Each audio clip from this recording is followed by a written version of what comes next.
Hey, welcome to Just Salvos this week. We are having another Viewer's Choice episode today. A few months ago, you might remember, we put out a call to all of you out in Just Salvos internet land, asking if there's anyone specifically you'd like us to chat to or any topics you'd like us to discuss.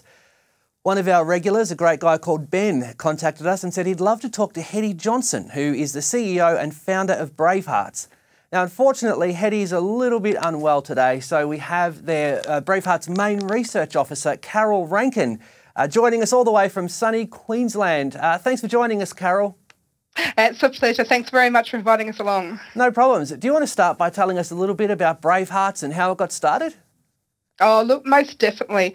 Bravehearts is a national organisation. We've been around now for, I guess, almost 15 years. Wow. And Hetty started Bravehearts as a result of an incident that occurred in her own family. Back in the mid-90s, she was working as a state leader for the Democrats Party here in Queensland.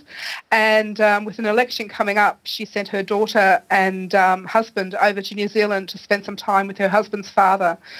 Within, I suppose, hours of them arriving in New Zealand, Hetty got a phone call from Ian, her husband, who was just completely beside himself. And what had happened was when they'd arrived, Kayleen, their daughter, had become a little bit distraught. Ian sat down with her and Kayleen ended up disclosing that her grandfather had been sexually assaulting her over the years. It just completely floored the family, as I'm sure you can understand. And, it eventually emerged that Alex, the grandfather, had been sexually assaulting nearly every female child member of the family for over 40 years. And none of them had spoken out until Kayleen made the disclosure. So I guess, for Hetty and Ian, it just completely changed the course of their lives. And, doing a little bit of research and trying to find programs that were in place here in Queensland, or I suppose in Australia even, they found that there wasn't that much available that specialised in the area of child sexual assault, and yet the statistics around the prevalence of this crime were just horrific. So how prevalent are cases like this? Look, what this research shows us is that approximately 1 in 5 children will be sexually assaulted before they turn 18. So that's 20% of our kids will experience some form of sexual assault, which, is absolutely devastating. If you think about it, any other type of, I suppose, crime or illness or disease that affected 20% of our population, of our children, we'd be in uproar. So it's just appalling. It's just a really, really devastating statistic. Now, absolutely devastating. And that heartbreaking example you gave us there from Hetty's own personal life involved the child disclosing to the adult. Do you think we rely sometimes too much on adult intervention when it comes to trying to find out about situations like this? Look, I think that one of the things we know around child sexual assault is that children very rarely disclose. It's really difficult for kids to speak out about this offence because usually around about 80% of the time, 80 to 90% of the time, the offender is someone that the child knows, loves and trusts. Yeah. So for that child to make that disclosure about someone who they trust and they love is really, really difficult.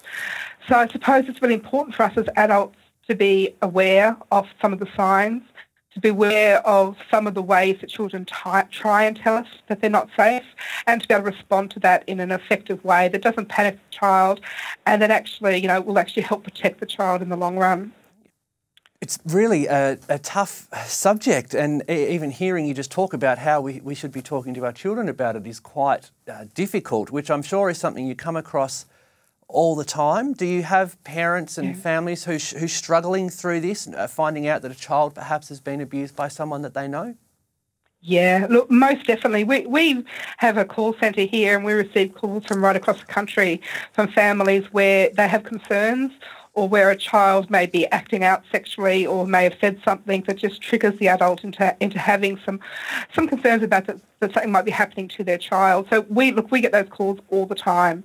And, it is really, really difficult to be able to find out, if a child has been harmed because they do tend to find it really hard to speak out.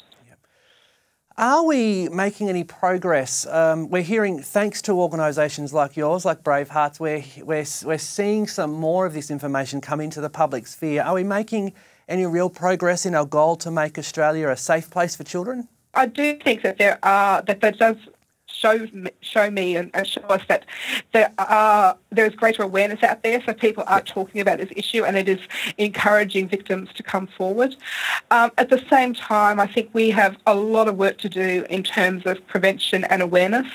We do need to be investing more money into preventing this, working with kids, giving kids personal safety skills, empowering children, building resilience, as well as raising awareness amongst parents and adults and the community generally. Yeah. Now, a touchy subject for many organisations, I'm sure yours and certainly ours at the Salvation Army, is mandatory reporting. Now, we spoke to Bernie Geary recently, Victoria's Child Safety Commissioner. He suggested that perhaps mandatory reporting isn't the most effective tool, certainly maybe not in the best interests of the child. What do you guys there at Bravehearts think about this the idea of mandatory reporting? Yeah, look, it is definitely a tricky one, and I guess from our agency's perspective, we support it. We believe that as adults, it is our responsibility to protect children, and if we become aware of concerns around a child's safety, I guess, we as general public, we can't investigate this. So it is our responsibility, I guess, to inform the Child Protection Authorities, to inform the people who can investigate, to find out if something is going on. There are definitely concerns that there are overreactions, that there's over-reporting. But from Bravehearts' perspective, we need to be acting in the best interest of the child. And, if as adults, we can, report any of our concerns and that may end up sort of saving a child or protecting a child against harm, then that's the most important thing we can do as adults.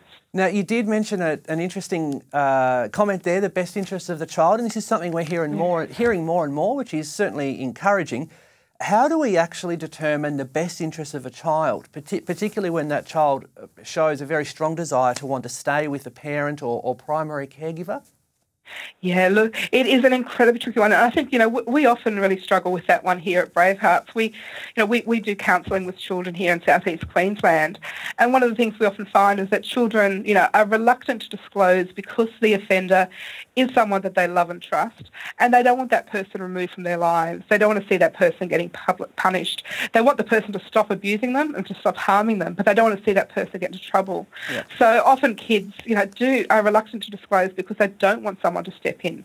From our perspective, one of the things we need to adults is protect children. And so if a certain act is going to protect a child from harm, from further harm, we need to do that. Yeah. So we're talking a bit there about how perhaps organisations like yours can be lobbying for certain guidelines or stipulations. What can the average Australian do? I don't think you're going to find many Australians out there who would disagree with you that we've got to see an end to this horrific abuse. So what can we do on a daily basis in our own lives, perhaps in our neighbourhoods, to try and help this horrific crime and abuse? Yeah, look, I guess, some of the things that, we can do, if we're parents or we're looking after kids or caring children, we can actually sort of, teach those kids some personal safety skills.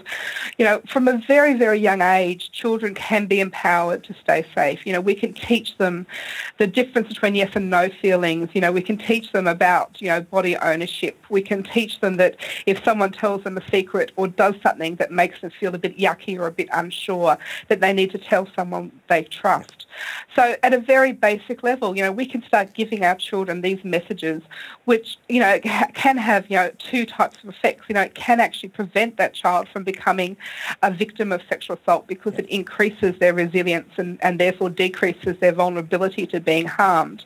And it can also mean that if they are being harmed, if something has happened to that child, that they know that they can speak out about this, because I guess the shame, the silence, the secrecy are an offender's best friend. So we've got to start breaking that down. At a community level, when we hear things that make us question the way things are being done, to speak out, and that might be to, come to an organisation like Bravehearts and sort of say, look, we're concerned because we heard that this is going on, and, what can we do about it? And, we can lobby our governments, we can get our voices together so that we can have effective systems in place to protect children.